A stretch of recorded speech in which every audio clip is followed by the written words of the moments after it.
Matik na. Anong spelling sabon? Sabihin mo. Ha? Akala ko, sino si Romulo? Saan si Romulo? Nandun sa simbahan, nagdugtong ako. Ito pala, Romulo hinahanap. Bago. Sino? Ito ba yun? Ito palang Romulo na yan. Kaya pag sabi nilang, pag sabi ko, nandun si Romulo sa simbahan, lahat sila nakatingin sa akin. May ibig sabihin palang tingin na yun. Nag-prank ako. Pero pag tulog ng tulog, Wala. Alam na. mag-ingat sa kalbo. Siyempre, nasa simbahan ka. Papaltukin na. Oo. Membro ka ni Satanas na.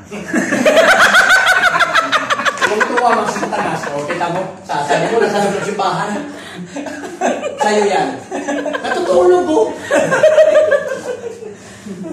Kaya kabatok abutin.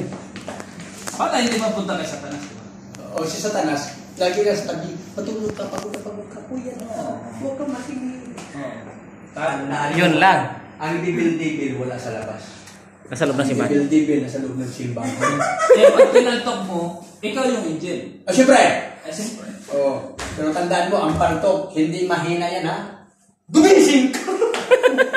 Eh, pag mahina, hindi mapapansin. Siyempre!